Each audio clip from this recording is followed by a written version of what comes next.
Hello, everyone. Thank you so much for joining us for today's Meet a Mentor event with Stuart. For those of you who don't know me, let me introduce myself. I'm Abby. I work with 15-ish communities, all of which are run by RecWorks. We are a tech recruitment company with a huge difference. So as a company, obviously, we're always on the lookout for more clients, and some of our best clients have actually come from community members who recommended RecWorks to their internal talent teams. So if you are hiring for a new team or you're working for a company that is, we would love to hear from you. If you want to know more about what we can offer, just ping me a message on LinkedIn or Slack or Twitter. My name is as you see it on the screen, so it's really easy to get in touch, and we really look forward to working with you. So what's the difference, I hear you ask? Well, also, we do really believe that recruitment can be a force for good in the industry beyond just placing people in jobs. We have a particular focus on learning, mentoring, and personal development. If people want to learn and others want to teach or share their knowledge, we are more than happy to connect you through our communities and events like this one today. We see this as giving back to those we've worked with in the past, but also paying it forward to those we hope to work with in the future.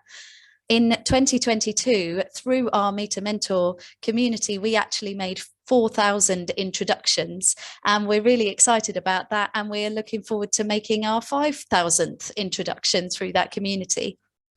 As I've already said, we love to give opportunities for people to connect, and this event is part of that. If you'd like to know more about any of our communities, please do get in touch with myself or with Helen. If you know her, she's right there on the screen for you as well today. And we can take it from there. And we'd really love to let you know about the other communities we run if that's of interest. But with no further ado, I will hand over to Stuart. There will be Q&A at the end of the talk, but if you do have questions throughout, feel free to put them in the chat and then I can monitor that as well. So over to you, Stuart. Thank you very much. Well, first of all, welcome everybody here today, and everybody watching on the recording.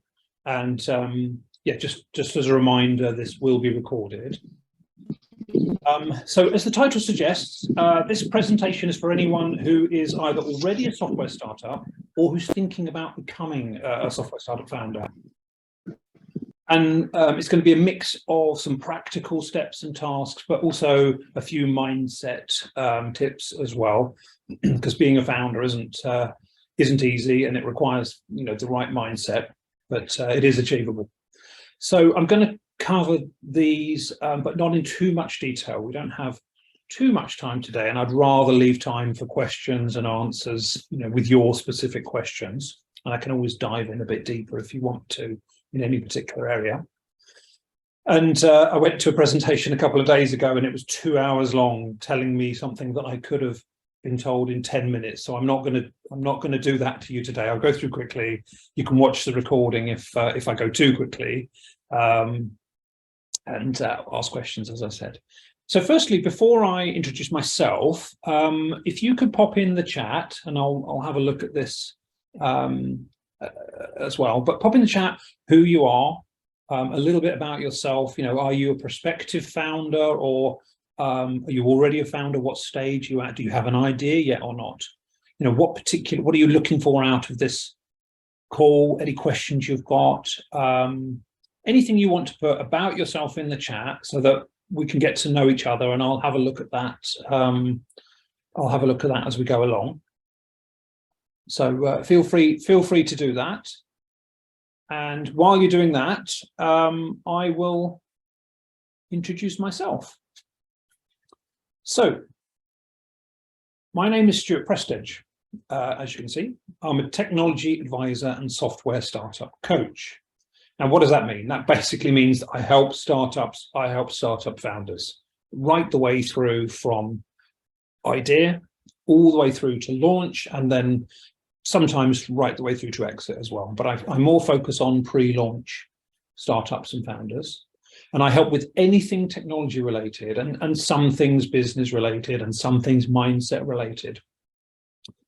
But basically, it's my passion to help founders to turn their idea into reality. And basically that means creating a high quality product, a team around the product, a business around that, with processes in place, and to help them start getting customers and revenue.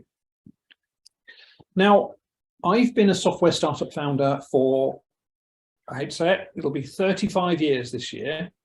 And in the last few years, I've had many startups, I've had many products, I've had exits, I've had some failures, of course. But in the last few years, I've been helping other founders, and I've found that I really love doing that. And in the last year or two, I've created training programs, I've created an academy. So I'm trying to help more and more founders, basically. And I do some advisory work and mentoring work for CEOs and CTOs as well as founders. Now, in this presentation, I'm going to cover some of the first steps you must take as a founder to help you succeed. First of all, before I go through these steps, I want to try to address the question of what is success. So success can mean different things to different people. And the obvious measure of success for a software startup is profitability, making money, enough to, not have to get more funding, to pay the employees, including the founders. But there are other measures of success as well. So, I consider the success milestones. And the first major success milestone that I think about is the launch of a high quality product. So that is the milestone, the success milestone that I focus on. Now that product might be an MVP, minimum viable product. It might simply be a proof of concept. It might be a full-blown product with all the market fit having been done already. And obviously, the other major success milestone is profitability, but there are others like your first paying customer or getting investment or exiting, for example. But as I mentioned, it's my job to get people to that first major milestone. So,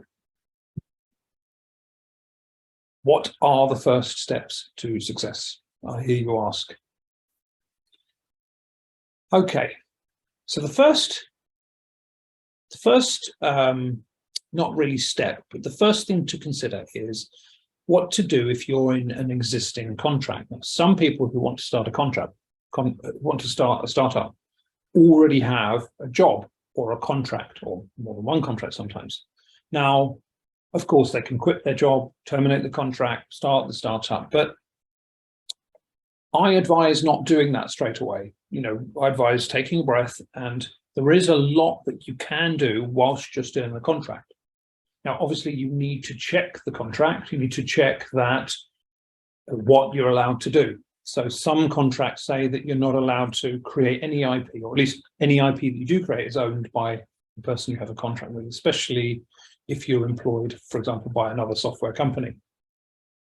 But there's still a lot that you can do whilst you have a contract, whilst you're in a job. So you can do training, you can train yourself, you can do research into the particular industry or industries you're considering. You can make some decisions, and I'll come on to some of the decisions you've got to make later, but there are big decisions to be made.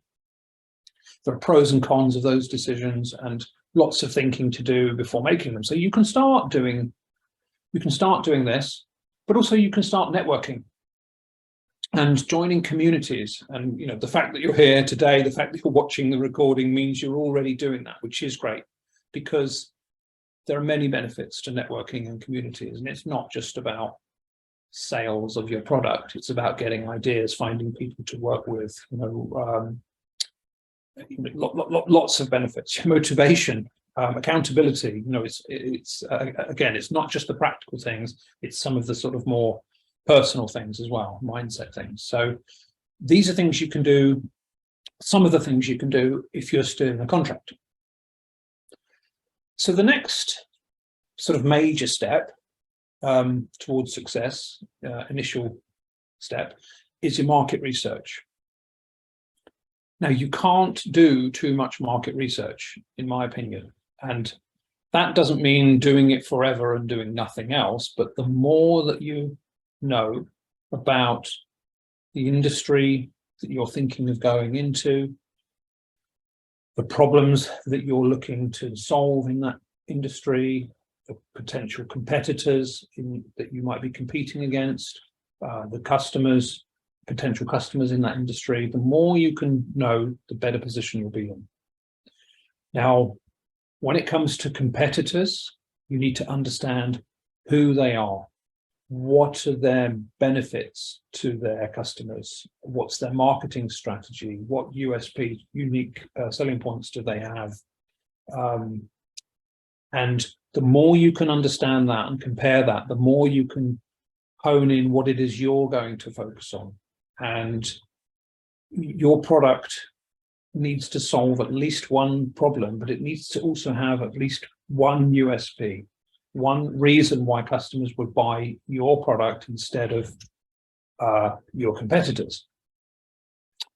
And I strongly advise against making that, we are the cheapest. That's kind of a recipe for disaster in my experience, but some reason that you're better than your competitors. And when it comes to customers, you must talk to customers, potential customers, as soon as possible, even before you've got an idea. If you know the industry you want to go into, start speaking to people in that industry to find out what problems they have.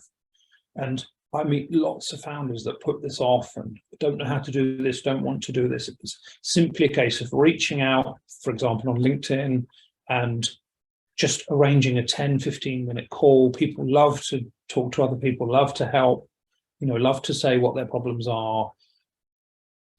It's really good advice because you will then decide on the problem you're going, or at least the initial problem that you're going to solve, and you're much more likely to get paying customers if they recognize it as a problem. And speaking of choosing a problem and choosing an industry, I strongly advise choosing problems and industries that you're passionate about, because it's a long road being a software startup founder. It's difficult, it's rewarding and it's worth doing, but because it's long and difficult, you've got to be passionate about it to want to get to that finish line regardless of setbacks. And that's really important. As I mentioned earlier, you can't do too much market research, but be careful of analysis paralysis, spending forever analyzing and doing market research. I have come across some founders that just seem to have got stuck at this stage. At some point, you've got to move forward. And that doesn't mean stopping researching, it just means not only doing research. Okay, so the first step is funding. Now, not all software startups need funding. You might be very lucky, you might be a founder or a team of founders that have got all the skills you need, development, marketing skills. You can bootstrap, you can fund yourself, but that's quite rare in my experience, that you've got all the skills and can afford to not pay yourself for a while, for the 6 months or so it takes to get, just to get a product out, start getting customers. So at some point, most startups need some form of funding. Now, there are different ways of getting funding. I hear a lot, we've got to get investment, Well, I always, when I hear that, I say, just step back and say you need funding, but it doesn't necessarily have to be investment. So investment from a VC or an angel is one way, but there are crowdsourcing, bank loans, family and friends, grants, some incubators provide some funding. There are other forms of funding, and you need to really carefully consider what's right for you. Don't just dive in. It's like with all of these things, and I do see people diving in, not just this area, many areas. Just take a step back, take a breath, weigh up the pros and cons rationally. And in terms of getting funding, I believe you don't need to get it straight away. There is a lot that you can do yourself. There really is.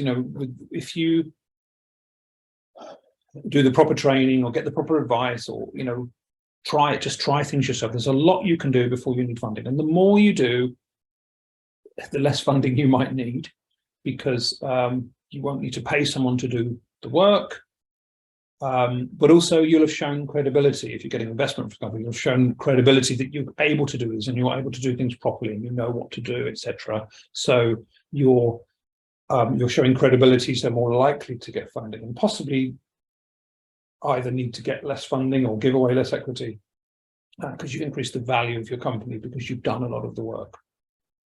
And if you're new to funding, if you're new to getting funding, if you've not done it before, it's wise to get help from somebody who has done it before, someone who provides help in this area. There are people who help you with crowdsource funding or help you identify and get investment. They're not cheap, but could well be worth it, especially if there's the difference between getting investment and not getting investment.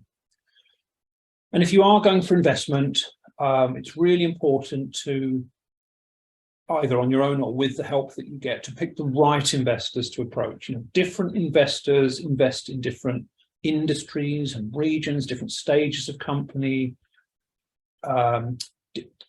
different risk factors, for example. So it's important to approach the right investors. You won't piss off the ones you're approaching that are the wrong investors, and you're much more likely to at least have conversations with them if they're the right investors for you. So that's a whistle-stop tour of funding, a very, very large topic in 2 minutes. I can't cover everything, but that's hopefully enough to get you started, get you thinking. So the next first step to success is the decision of whether or not to go it alone or partner up with a co-founder, for example. Now, it's a huge decision and it's quite a large topic, so I'm only going to scratch the surface here, but the key is you need to use not just your heart, but your head as well, a combination of head and heart. And if you connect with me on LinkedIn, I'm actually doing a series of posts at the moment about, and on the part about finding a partner and, making the decision. And if you decide yes, how to do it, how to go about it. But the key steps to deciding and actually going ahead and getting a partner, the first step I always advise when making this decision is to know yourself, know your skills that you have and that you don't have, know your personality, how you handle pressure, for example, how do you procrastinate on things? Are you a doer? Do you do things with quality or rush through it? All these kinds of things. If you know yourself, then it gives you a much better picture of the type, whether you need a partner and the type of partner that you might get. And the second step when making this decision is to understand all the pros and cons of getting a partner or not. And I'm not going to list them all here, but there are a bunch of pros and cons. Check out my LinkedIn profile or ask me offline, and I'll go over those if you want to. Thirdly is defining the criteria that you need for a partner so that you can methodically and rationally, find the right partner for you. And there are a number of ways of finding a partner, through your network, through networking events like this. There are online places through LinkedIn, for example, a number of ways. And again, I won't go into detail here, and then it's, how do you decide? How do you decide, if you're going to get a partner? And that's really your call. It's not a prescriptive thing that I can say here. You've got to weigh up the pros and cons, weigh up your own personality, and just, that's where your heart comes in. If there's a very clear yes or no logically, great. If there isn't, you've just got to trust your gut. So once you've found a potential partner, you need to interview them. They need to interview you. It's a two-way thing. But make sure that you get on. Make sure that you actually get on with the partner, because it's like having a second spouse. You probably spend more time. I think in my lifetime, I probably spent more time with my business partners than I have with my own spouse. But it's a very important relationship. Make sure there are no skeletons in the closet, before you come to an agreement. And if you decide to work together, get an agreement. Get an actual agreement drawn up that protects both of them, defines responsibilities, etc. It's very important to have that for many reasons. And again, I haven't got time to go into all that now. So that's a whistle-stop tour of getting a partner. So next, a little bit old-fashioned, I think, that some people think, but it's really important, in my opinion, to do an elevator pitch. And this can be fun, and it's actually easy to do once you've got the formula. And in fact, I did a post this week on what your elevator pitch says about you. And it's got the formula in the post, but it's a little bit sort of more personal. It's not what's in an elevator pitch, but what it says about you. And the elevator pitch itself has got to say who it helps, how it helps them, the problem it solves, some accolade. I'm the best, my solution will be the best or the fastest or the easiest or whatever the accolade is, and some reason to back it up. Now, that's my formula for an elevator pitch. There may be others out there, I'm sure, but it seems to work. But it's not just about having an elevator pitch. You've got to really, really be passionate about it, deliver it with confidence and passion and clarity. And you've got to be ready for questions. People who you say it to, who are engaged with it, will ask you questions, and you've got to be able to back those up. Prepare for those questions.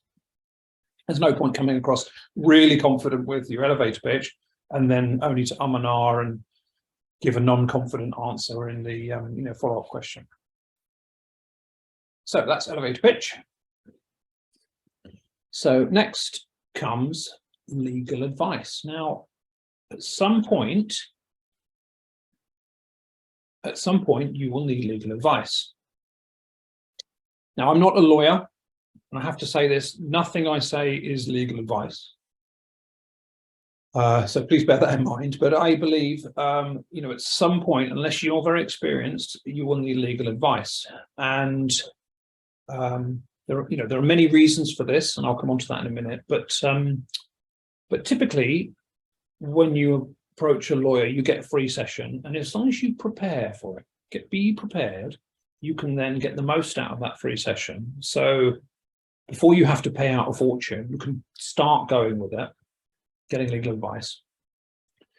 You can also use boilerplates, to save yourself money and time, as well as being prepared for a free session. You can use boilerplates because you will need certain documents like, I'm sure you know this already, terms and conditions, privacy policy, cookie policy, security policy is one that a lot of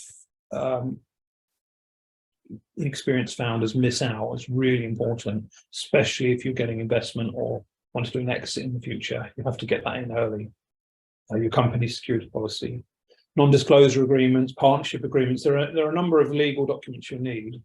You can use boilerplates, but sometimes these might need modifying. So that's where you need a lawyer. And the main thing for getting legal advice, as well as these documents, is to understand the regulations that you fall under and your obligations here.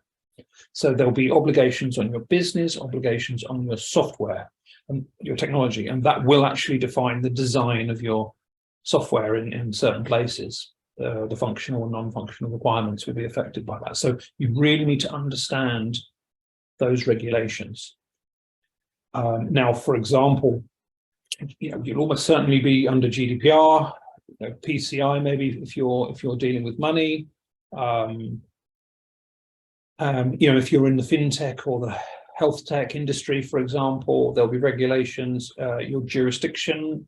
I'm not familiar with every jurisdiction in the world, but depending on where you are in the world, you may have regulations in your jurisdiction.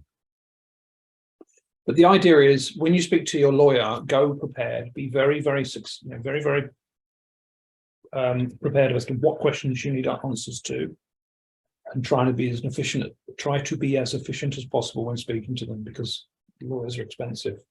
When you go in, you need to know what industry you're going to be in, know what data you're going to be dealing with and the usage of that data, know what types of user.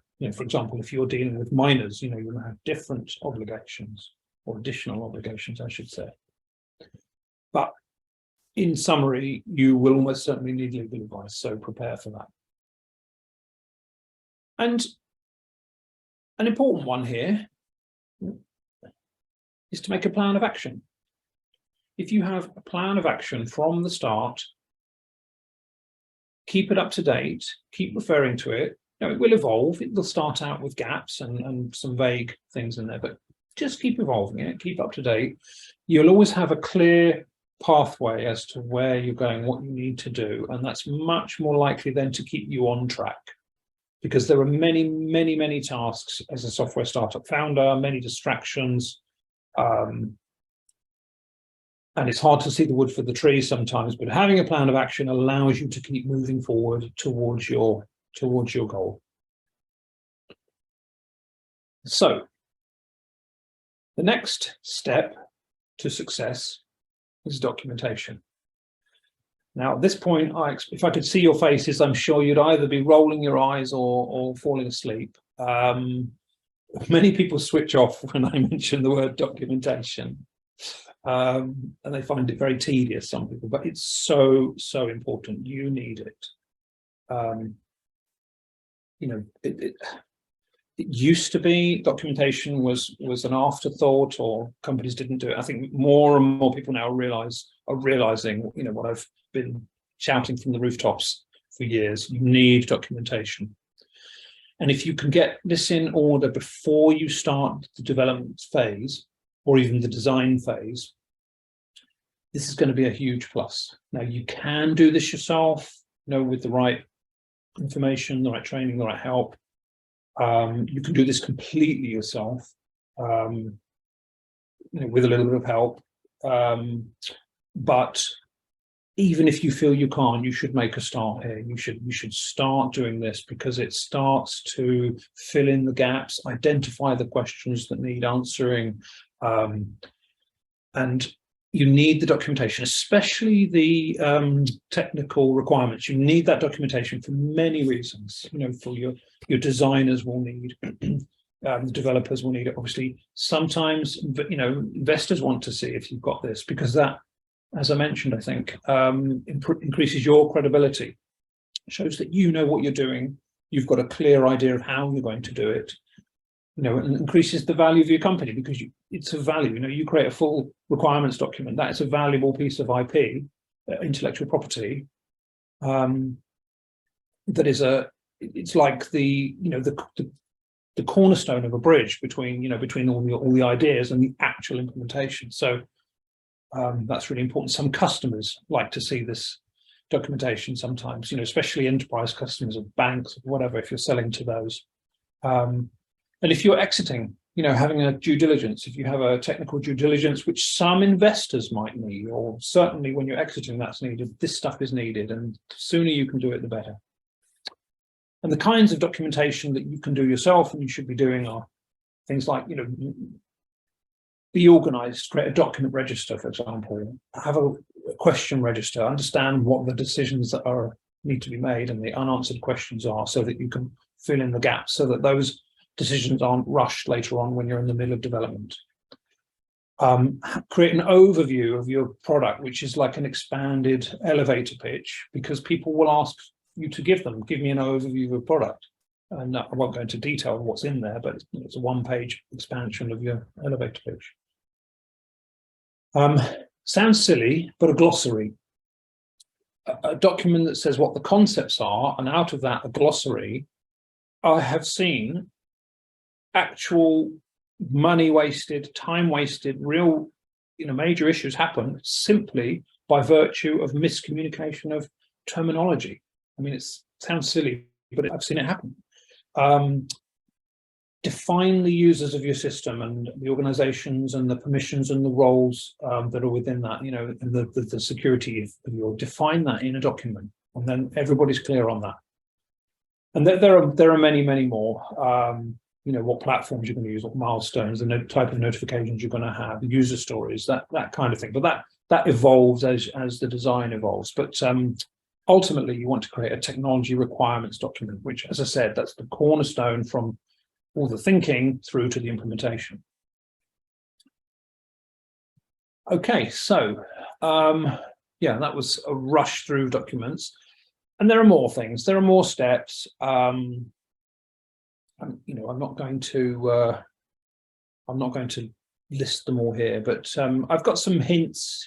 Some hints for you, steps you can take. So if you can join an incubator, it's a good thing to do, in my opinion. If you get the right one for you, because you get the benefits of possibly some funding.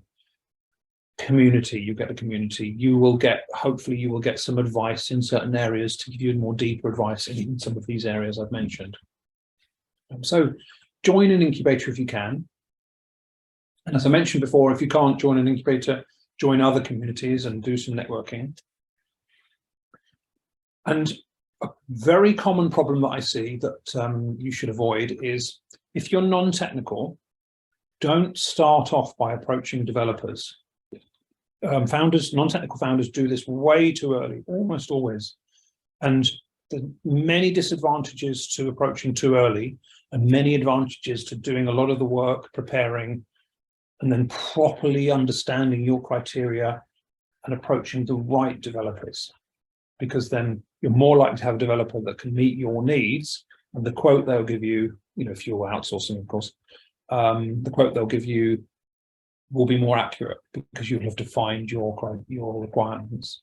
But if you're technical and you're going to create the product yourself, don't start coding too early. Don't start writing code, unless you're, for example, proving a specific concept.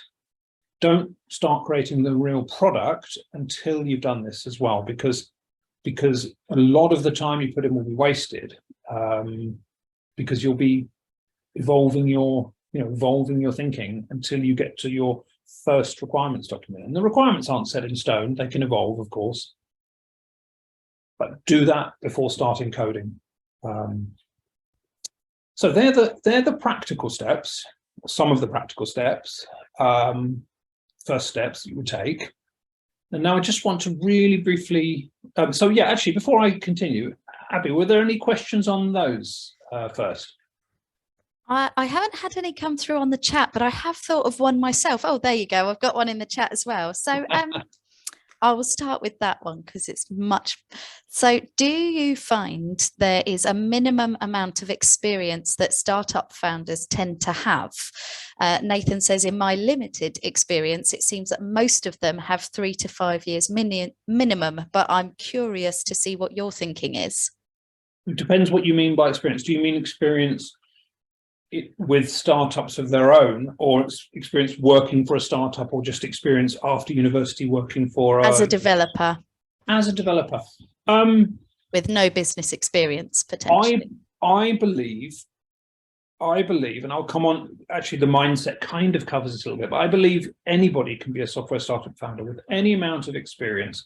They just need to have certain mindset traits. Obviously. Have to be sort of, a certain level of intelligence and a certain level of determination. And but I believe that anybody can be a founder. It's just amount of how much help you get. And you can train yourself. You can go and you can learn, but it's best to get different types of help. So I actually, I was a founder from 18. And yes, I made mistakes. Yes, I would do things differently now, but I kind of learned as I went along, and I didn't get help. I had to sort of learn from my mistakes, but it can be done. So there are pros and cons. It's like anything. There are pros and cons. The younger you are, the more energy you've got, the more time you've got, because you haven't got family commitments, for example. If you haven't got a job, you've got more time. But you've got less experience. But if you recognize that, and I'm going to come on to this with mindset, if you recognize that you don't have the experience, and are, we founders like to think we can do everything ourselves. We do. It's one of the traits. I'm guilty of it. Almost every founder I meet is guilty of this. But if you can get past that and say, okay, I'm good at this, but I'm not an expert in all these areas. So, I'm going to get help because my goal is to succeed. And by getting help, I'm more likely to succeed. So if you can recognize those areas where you're not really good and can do a perfect job, but do a really good job in a sensible time, and you're not neglecting other things. If you can recognize what you're good and not good at, get help where you're not good, then I don't think there's a need to have, I need to have 5 years working for a software startup. If you do, you've got that more experience, so maybe you need less help. So it's kind of a balance. But I wouldn't say it was a hard and fast necessity. And hopefully that answers the question. Does that answer? Hang on, let me open up the chat window. So Nathan, yeah, does that answer your question? And I'm nearly finished. Yeah, okay. Yes, pretty much. And I'm happy to open up the mic when I finish. We can chat around it. But there's no hard and fast answer. But I hope that helps a little bit. But don't be put off. If you want to do it, you can do it. So Abby, you said you had a question? I do have just a quick question. So forgive me if you've already covered this and my brain hasn't taken it in. But as regards things like a plan of action and the documentation you mentioned, are there any places you can recommend where you can get resources to help you with those kind of things? Just on that purely practical note. Yeah, the key is knowing what you need. I mean, it's all available. It's knowing what you need, and I actually have a course which goes through and tells you everything you need, as well. But I'm happy to provide a list of things to people. You can Google and say, get me a template non-functional requirements document, or a template user stories, or whatever. But in my course, I show you how to do everything yourself. And I'll come on to that. But lovely. If anyone wants a list, I'll give me a list of the documents I need. I'm happy to provide that, but that's the easy part. Once you know that list, it's knowing what goes in there, and how much time you should spend on it, and what the priorities are, and things like that. Excellent. Thank you. Okay. My pleasure. Okay, so and we can come back if anyone thinks of any more questions regarding that stuff. So I'm going to quickly go through, how are we doing? We've got 20 minutes. Go through the mindset. So very quickly then, these are the mindset traits that I find that founders have that help them succeed. So go slow to go fast. Bit of a tongue-in-cheek there, but basically set yourself up for success. We've all heard of fail fast, but I don't like that term because it implies rushing, implies failure. I like to set yourself up for success. Don't rush your tasks. Take the proper amount of time to do things properly. Focus and do things properly. Don't rush. Don't spend too much time on it. But slow and steady wins the race, as it were. So the next thing is don't procrastinate. It's very easy to procrastinate over decisions that you're not sure of and you want to get the right decision. Well, you will make wrong decisions. A lot of those are reversible if you find you make the wrong one, but it's much better to make the odd wrong decision than to delay, which causes knock-on effects. So be mindful of procrastination here. Sometimes you have to make a decision based on your gut rather than rational logic and data. Next is about being thick-skinned. You will hit setbacks. Don't think you won't. You can hope that you won't, but you will. You will have unhappy customers or competitors that come out with a feature that's better than yours, or whatever. You've just got to be thick-skinned. You've got to learn from those things. Be better because of them. Deal with them calmly. Next is to, as I mentioned before, know yourself, know your strengths and weaknesses. This is a really important one.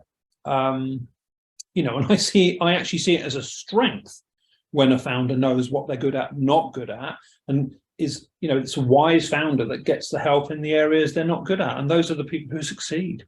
You know, you rarely see a single person doing everything and succeeding. You know, people have teams around them. They have advisors and mentors and coaches, and, you know, get services from other people. So they get help where they need it because they know their strengths and weaknesses.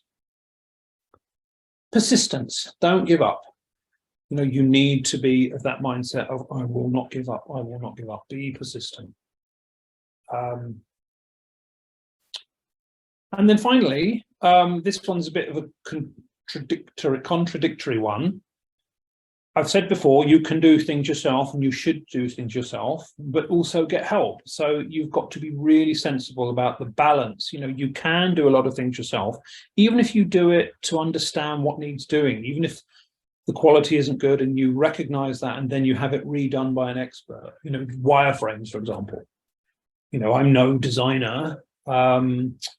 You know, I can't make anything look good, but I can at least do draft wireframes that tell me roughly what my product is going to be, what's in it. You know, I can make a prototype from those pen and paper wireframes. And then when I'm happy and everything's consistent, I'll then give that to an expert and say that this is what I've done so far. Can you now do a proper job? So it's a balance there. It's a balance. So very quickly, then, they're the mindset traits.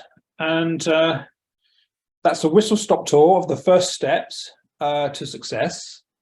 And I just want to very quickly tell you about an offer I've put together for you guys today, and anyone watching the recording, of course. So I thought it would be nice to, you know, to give you something to go away with. So what I've done is I've got a getting started course which goes through all of this stuff in detail. It's got all the documents that I've mentioned that you need. But if you want, you know, if you have a look at that and it's right for you and you buy that today, then I will also give you, I'll also give you a 45-minute one-to-one advisory session to help you specifically. And also a couple of months, I mentioned I've got an academy with founders. We meet every other week. There's a Slack community. There's some online content. So I'll give you a couple of months of access to the academy. So if you use the QR code here, shown on the screen, it will then take you to the getting started course. And there's an email at the bottom. Just email me if you decide this is right for you and you go ahead. Then we'll set up your advisory session and your academy membership. So as I said, the Getting Started course covers all the stuff I've done today in detail with all the documents that you will need, and it shows you how to fill them out and you know, covers all the pitfalls and basically helps you accelerate your journey as a founder. So here's the QR code to my LinkedIn. If anyone wants to connect with me, feel free. And if you think of any questions afterwards, then feel free to ask them afterwards as well. I may not answer straight away, but when I get to it, I get lots of messages. When I get to it, I'll answer your questions. Just let me know you were here today, and then I'll, you know, spend a bit more time answering the question, or, you know, let me know you watched the recording. And yeah, so that's it. And if anyone has any questions now, just feel free to unmute yourself. You know, it doesn't have to be via chat. I'm very happy to, you know, to answer questions if you want to say them out loud. We've got another one from Nathan. I'm guessing he's got background noise because he's obviously typed it in. I find the most intimidating part of starting is deciding on the magnitude of the problem to be solved. Do you have any tips for a first-time founder on this, or is there seemingly no relationship between success and the initial problem a founder chooses to solve? That's a great question, Nathan. Yeah. I like it. Now, when you say the magnitude of the problem, do you mean the amount of work needed to solve the problem, or do you mean the impact of that problem and therefore the impact you've made by solving the problem? Because I see a correlation anecdotally. I don't speak to thousands, and I don't analyze this quantitatively, but anecdotally, I see a correlation between people who really hone in on a problem and try and solve it well, as opposed to people who try and boil the ocean. There seems to be a correlation there. So when you say magnitude, do you mean it's going to take you, 6 months or a year to actually solve one problem? Or do you mean it's a problem that's got a huge impact and solving it will have a huge impact? Oh, I hadn't even thought about it in those two different ways. Thank you. That's all right. Well, that's good to know. But fair enough. You're eating that. Oh, hang on. I guess the time to market might be the measurement. Yeah. So, yeah, fair enough. Okay. But if it's a large problem, I would imagine, large to solve, I would imagine it's a large problem as well with a big impact. Talk to customers. And if you're solving a problem that's a big problem for them, work with them. Work with them. They may fund you. I don't know what industry, what the problem is. You haven't mentioned that. But speak to customers. Get yourself at least one champion customer that, as long as you are sensible and have a clear path to solving the problem, and you're open about how you're going to solve it, work with that customer, because they will then be more patient because they're not left in the dark. And also they might, if it's a large company, they might fund you. If you're on your own, for example, they may only need to sort of fund a few tens of thousands of pounds. I don't know if you're sorry, Nathan, I can't remember if you said if you're a developer. Oh, as a developer, yeah. So if you're a developer, you haven't got to hire a large team. You need to give them the confidence that you can create a product. Obviously, I'm sure Nathan, writing a piece of software is different to creating a product. But that's where my course comes in. It shows you, how to sort of lay the foundations for that. And I have more courses that help you turn software into a product, launch a product. But we can talk about that later. But yeah, work with a customer or 2 or 3 customers. Hope that helps.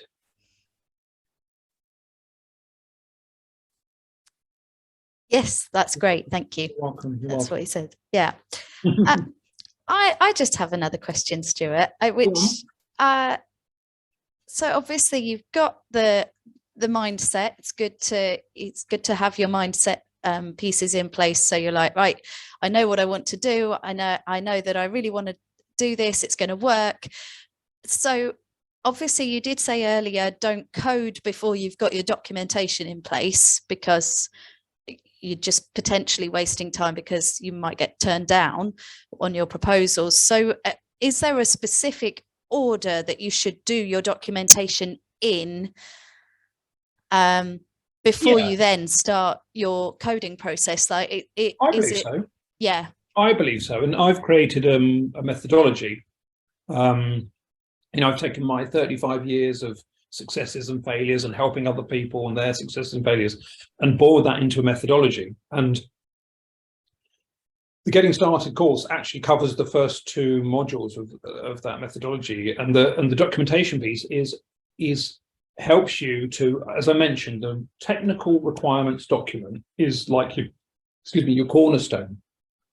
It brings everything together to help you then go on to create your wireframes and your user specifications. And then you can take those to a development team. It could be outsourced or in-house, whatever your strategy is, or yourself, understand that. And then and then create your technical specification from that. So I believe there's a specific order to do things in. Now, in the real world, people are under pressure, time pressure, money pressure. There's overlap, they don't take as much time as they would like. And, in the real world, it's not like that. But if you know what the ideal is, at least you can work towards that ideal. So yeah. Yeah, thank you. As I said, I'm happy to provide a list if anyone asks, if they connect with me on LinkedIn and ping me, I'm happy to provide a list of that. But honestly, you can go to the Getting Started course page and it will show you, oh, I keep changing the wrong button. It will show you the list of, for the documentation, it shows you the list of documents, the steps to take to get to the requirements document. Yeah, lovely. From there, you wireframes, user spec, tech spec, and there are other documents, process documents that you need, but that's, yeah. So the answer to your question is yes. Yes, there is a specific order and it's worth doing it in that specific order because that's the best way so far that you've found to do it. Yeah, I could have just said yes, but that seems a bit. No, the extra explanation bit is really helpful though. Thank you. Welcome. It's really helpful for anyone who's watching the recording. They've got that little bit extra information that really helps. So brilliant. And Stelios had to drop off. Oh yeah. I think he's gone, but cheerio, Stelios. You're welcome. You're welcome. Does anybody else have any questions before I bring us to a close? I'll just give you a few moments in case you want to put something in the chat or unmute, like Stuart said, and you can ask. It's got dark in here with my light on. There we go.